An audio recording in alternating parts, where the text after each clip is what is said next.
Hello students, आज हम science class 7 का चैप्टर 2 न्यूट्रिशन इन एनिमल का पार्ट 8 करने जा रहे हैं। हो सकता है ये इस चैप्टर का अंतिम पार्ट हो, लास्ट पार्ट हो।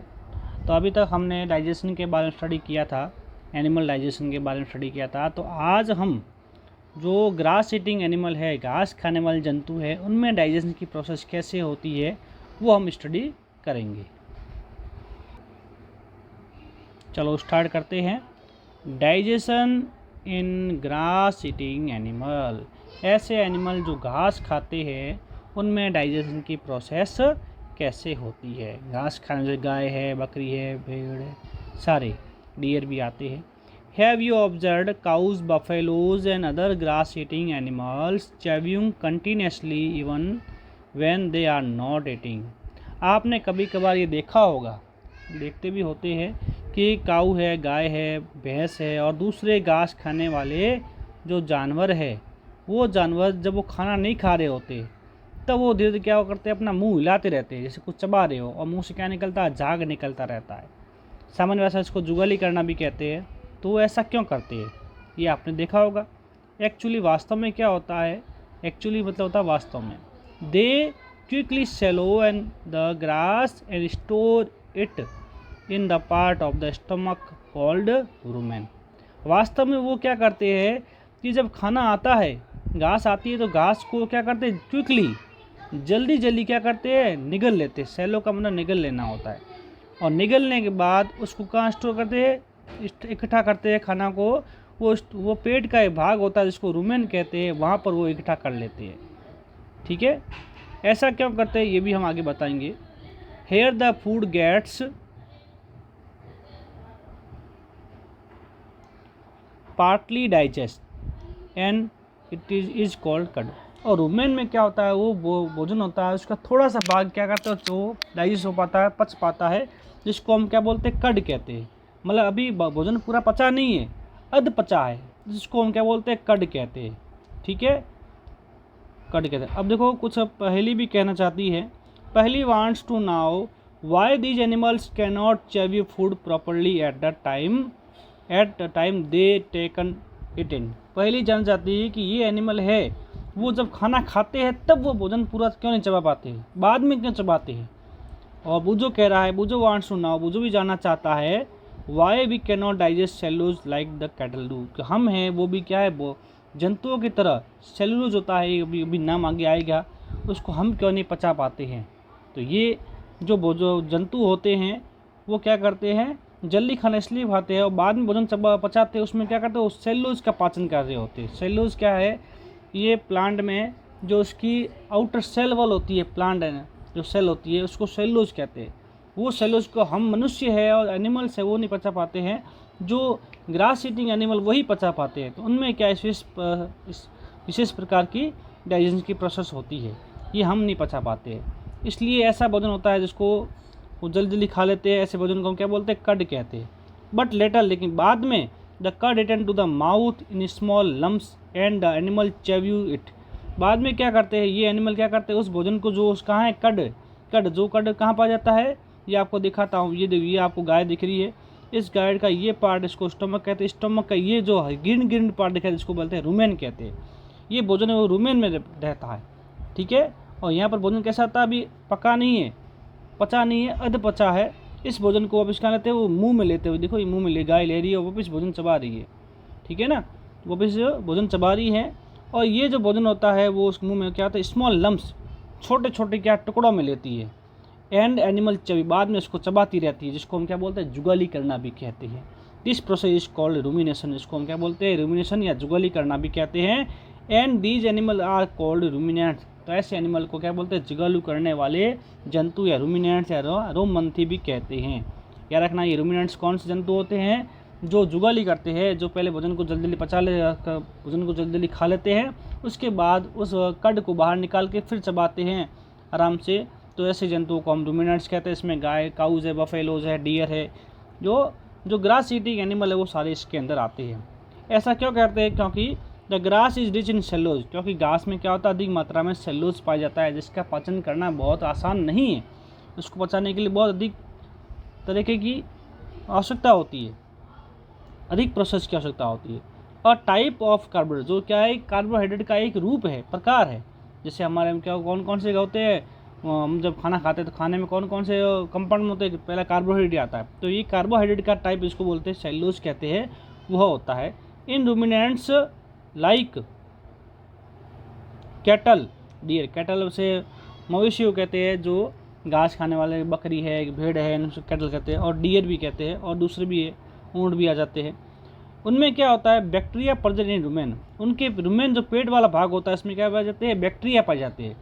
ठीक है, वो बैक्टीरिया क्या करते हैं, they help in digestion of cellulose, वही बैक्टीरिया क्या करते हैं उस भोजन को जिसमें सेल्यूलोज पाया जाता है उसको पचाने में उनकी क्या करते हैं, सहायता करते हैं। हेल्प का मतलब होता है सहायता करना, डाइजेशन का मतलब होता है पचाना, और सेल्यूलोज का मतलब होता है सेल्यूलोज, ये कार्बोहाइड्रेट का भाग है, सेल्यूलोज, याद रखना ये।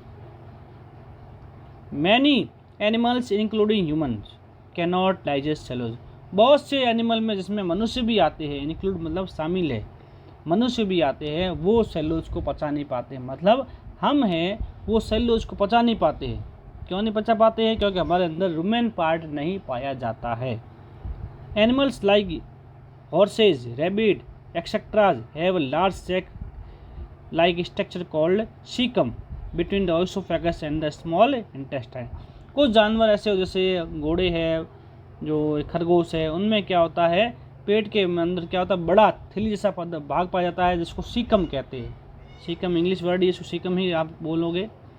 जो कहाँ होता है, ओएसोफेगस मतलब भोजन नली, जो गले की नली होती है और छोटी आंत के बीच में पाया जाता है, मतलब पेट की जगह ये भाग पाया जाता है। The cellulose of the food digest here by the action of certain bacteria which are not present in humans.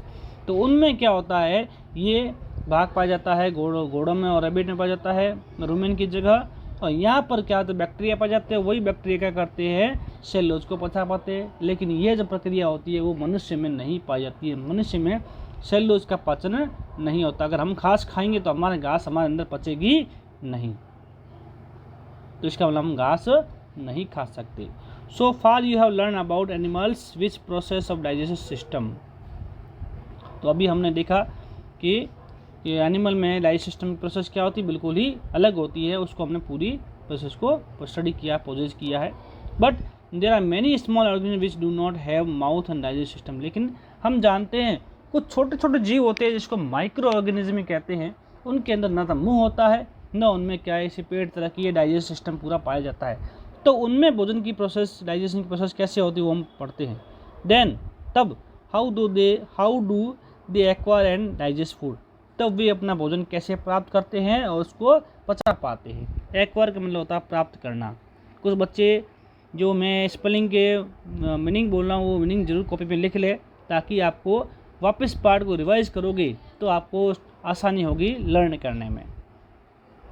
In this section below you will learn another interesting ways of food intake. Intake मतलब होता है ग्रहण करना, भोजन को ग्रहण करना। तो भोजन को ग्रहण करने की दूसरी भी विधियाँ होती है जो हम क्या करते हैं, इसके पार्ट के दूसरे भाग में हम स्टडी करने जा रही है।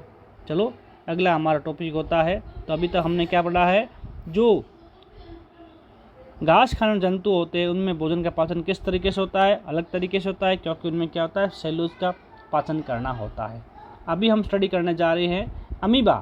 हमें देखो ये आपको अमीबा दिखाई दे रहा है, ये अमीबा का चित्र है, डायग्राम दिया हुआ है। ये अमीबा का है सेंट्रल पार्ट, इसको हम क्या बोलते हैं, न्यूक्लियस कहते हैं, केंद्र कहते हैं। ये उसकी चारों तरफ क्या है, एक पतली परत है जिसको हम कहते हैं सेल मेम्ब्रेन कहते हैं, और सिंगल होती है। और इसके अंदर ये छोटे छोटे पार्ट पाए दिए, गोल गोल पार्ट है जिसको हम फूड वैक्यूल कहते हैं। ठीक है, जिसके अंदर भोजन का पाचन होता है, इनके अंदर ही होता है। 2-3 पार्ट होते हैं, 3-4 से बहुत सारे पार्ट पाए जाते हैं। हमारे अंदर भोजन का जो डाइजेशन होता है वो स्टोमक में होता है। लेकिन सूक्ष्म एनिमल होते हैं, जो माइक्रो ऑर्गेनिज्म होते हैं, उनमें फूड का डाइजेशन होता है वो इन पार्ट में होता है, जिसको हम बोलते हैं फूड वैक्यूल कहते हैं। ठीक है, और उसके बाद भोजन नहीं पचता, उसको वहाँ से बाहर निकाल दिया जाता है। और भोजन को पकड़ने के लिए इनके हाथ बनते हैं।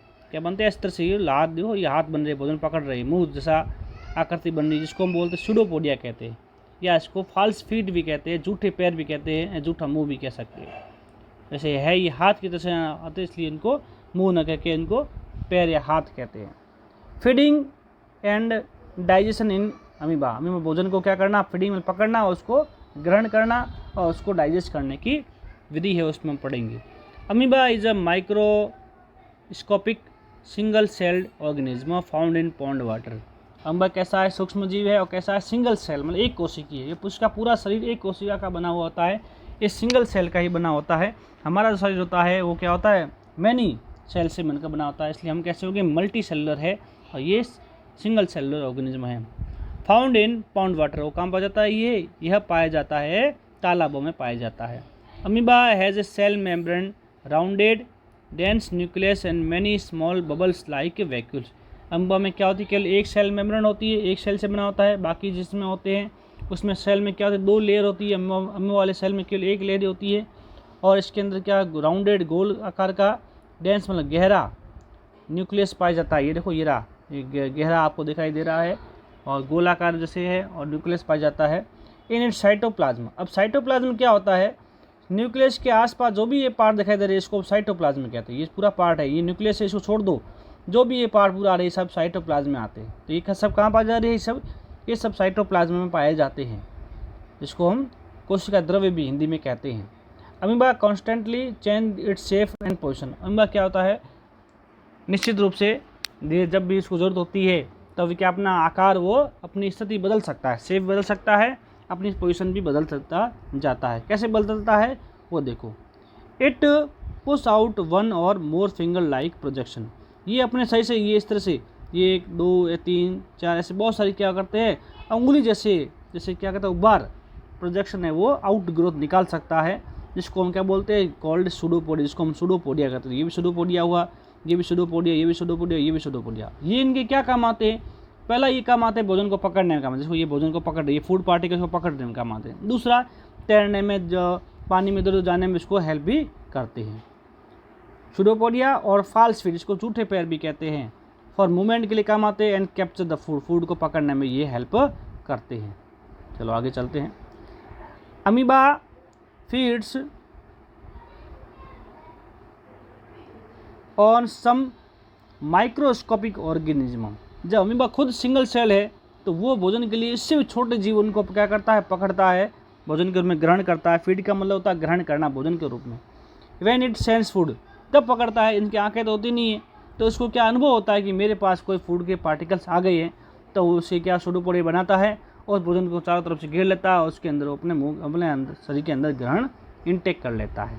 It pushed out pseudopodia around the food particle. तो ये क्या करता है, उन चारों तरफ से जो फूड पार्टिकल आ गया है उसको चारों तरफ से इसे घेर लेता है, यूँ ऐसे घेर लेता है पूरा, ये फूड पार्टिकल है, और उसको क्या करता है बाद में इसको एनगल्फ मतलब होता है अंदर ग्रहण कर लेना। अनगल्फ मतलब क्या होता है, अंतर ग्रहण, भोजन को अपने अंदर ले लेता है।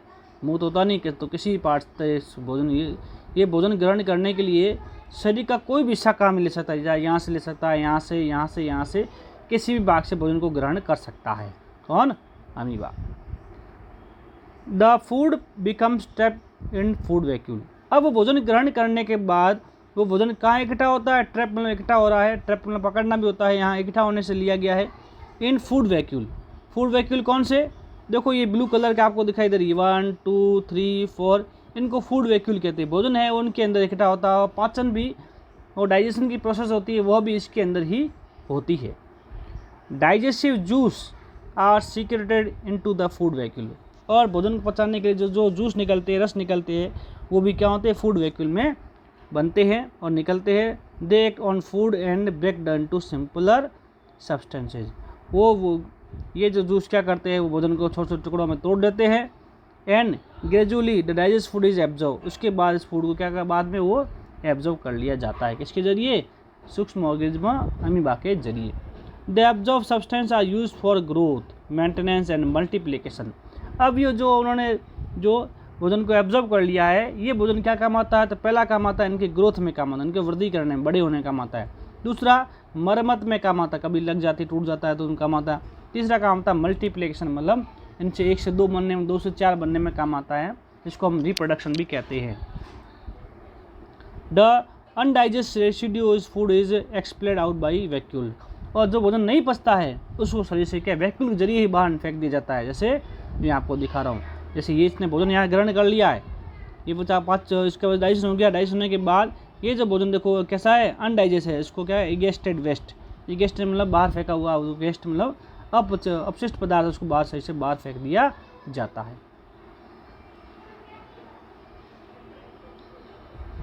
हाँ, the basic process of digestion of food and release of energy is same in all organism. और फूड डाइजेशन के बाद उससे क्या बनती है, एनर्जी का मुक्त होना, एनर्जी का बनना, वो सभी ऑर्गेनिज्म में एक समान ही होता है, वो अलग अलग नहीं होता। केवल भोजन ग्रहण करना और उसको डाइजेशन करने की प्रोसेस अलग अलग होती है, बाकी सभी क्या होती है, एक जैसी ही होती है। इन ए लेटर चैप्टर, इस चैप्टर के बाद में you will learn about the transport of food. इस चैप्टर के जो अगले चैप्टर आएंगे उनमें क्या पढ़ेंगे, फूड का ट्रांसपोर्ट, फूड है वो एक पार्ट से दूसरे पार्ट में कैसे पहुंचता है। एब्जॉर्व, और एब्जॉर्व कैसे होता है, by the intestine in various part of body, body के अलग अलग भागों में इनके जो इंटेस्टाइन में है वहाँ तक होता है, वहाँ के द्वारा ये फूड का क्या होता है, एब्जॉर्व कैसे हो जाता है। तो ये आपका चैप्टर पूरा हो जाता है। एक टॉपिक रह गया है जिसको डायरिया कहते हैं, दस्त लगना भी कहते हैं। डायरिया होता है हमारे कभी कभार, क्या शरीर में क्या पानी कमी होती है जिसको डायरिया कहते हैं, और दस्त लगती है। ये टॉपिक हमारा थोड़ा रह गया था, चलो देखते हैं। डायरिया एक तरह का रोग है। Sometimes you may have experience that need to pass water stool frequently. कभी कभी, समटाइम मतलब कभी कभी क्या होता है, आपको एक्सपीरियंस मतलब होता है, अनुभव होता है। क्या अनुभव होता है कि आपकी क्या पतली दस्त लगती है, जब लगातार लगती है, दिन में 2-3 में लग गई, दिन में 5-6 बार लग जाती है, या 2-3 दिन तक लगती रहती है, तब क्या होता है, this condition is known as diarrhoea. ऐसी कंडीशन को हम डायरिया कहते हैं, जो इंग्लिश में डायरिया, हिंदी में दस्त लगना भी कहते हैं। It may be cause by the infection. ये किस कारण होता है, इन्फेक्शन के कारण होता है। कौन सा इन्फेक्शन होता है, पहला होता है फूड पॉइजनिंग, भोजन कैसा, बासी भोजन हमने खा लिया हो, ठीक है ना, सड़ा हुआ भोजन खा लिया हो, या इनडाइजेशन, या हमारे क्या हो, भोजन अंदर पच नहीं रहा हो, अपच हो रही हो, गैस बन गई हो, या भोजन पच नहीं रहा हो, तो हमारे क्या होता है, ये डायरिया हो जाता है। It is very common in India. ये इंडिया में तो बहुत सामान्य बात होती रहे, बच्चों को होता रहता है। पर्टिकुलरली अमॉन्ग चिल्ड्रन, ज़्यादातर किसमें होता है ये, ज़्यादातर ये छोटे छोटे बच्चों में अधिक तरह होता है ये। Under severe condition can be fatal, और अधिक मात्रा में क्या घातक हो सकता है। फेटल का मतलब होता है घातक, ज़्यादा हो जाएगा, 3-4 लगा दस्त जाएगी तो ये मान ली बहुत नुकसानदायक और घातक भी हो सकता है। इसलिए इसको डॉक्टर को दिखाना बहुत ही ज़रूरी है। दिस इज़ बिकॉज, ऐसा क्यों होता है, of the excessive loss of water and salt from the body. Excessive मतलब होता है ज़्यादा मात्रा में, लॉस का मतलब क्या हो रही है, कमी, किसकी कमी हो रही है, पानी की, और सॉल्ट फ्रॉम द बॉडी से नमक और पानी कमी होने के कारण क्या होता है, ये डायरिया होने से ये हमारे शरीर में ये इसकी कमी हो जाती है, किसकी, वाटर और सॉल्ट की। तो इसकी पूर्ति करने के लिए क्या करते हैं, हम ORS का घोल लेते हैं, ये रहा ORS, ठीक है। Diarrhoea should not be neglected. Diarrhoea को हम क्या करते हैं, इसकी अपेक्षा नहीं कर सकते हैं, इसको हम क्या करते हैं, ये नकार नहीं सकते, डायरिया हो गया कोई बात नहीं, इसको अन्ना बगैर ले लेते हैं, ऐसा हम नहीं कर सकते। Even before a doctor consult the patient should be given plenty of boiled cooled water with the pinch of salt and sugar dissolve. जब डॉक्टर से कंसल्ट करते हैं, वार्तालाप करते हैं, उनसे कुछ सलाह लेते हैं, कंसल्ट मतलब सलाह लेना होता है, तो वो क्या करता है, पेशेंट मतलब रोगी होता है, उसको क्या करता है, प्लेंटी ऑफ बॉइल्ड मतलब अधिक मात्रा में गर्म पानी और थोड़ा ठंडा पानी मिला के, मतलब गुनगुना पानी होता है, उसमें क्या कहते हैं, पिंच का मतलब चुटकी पर उसमें नमक और शुगर का उसमें घोलते हैं, उस घोल को पिलाते हैं। आजकल ये घोल क्या होता है, मिल रहा है, मेडिकल स्टोर मिलता है, जिसको हम बोलते हैं ORS घोल कहते हैं, जिसका फुल फॉर्म होता है ओरल रिहाइड्रेशन सॉल्यूशन, ठीक है ना। इस तरह घोल होता पिलाते हैं, जिसमें बच्चों को दस्त लगना बंद हो जाती है और डायरिया का उपचार हो जाता है, ठीक है। तो इस तरह से आपको समझ में आ गया है, छोटे बच्चे उनमें क्या लगती है, डायरिया होता है, इसके लिए हम ORS का घोल पिलाते हैं। ये हर मेडिकल स्टोर पे और डॉक्टर के द्वारा हॉस्पिटल में आजकल ये घोल मिल जाता है, तो बच्चों को डायरिया से बचाया जा सकता है। तो इस तरह से आपका ये चैप्टर होता है, चैप्टर 2 है वो कंप्लीट हो जाता है, ठीक है। और इस चैप्टर समझ में कुछ भी टॉपिक आपको समझ में नहीं आया, मुझे कमेंट बॉक्स में लिखे, और कुछ क्वेश्चन ऐसे आपको नहीं आ रहे हो या आपको समझ में नहीं आ रहे हो, उसको मेरे कमेंट बॉक्स में राइट करें। और मेरा ये चैनल है RMS साइंस, इस चैनल को लाइक करें, सब्सक्राइब करें और शेयर करें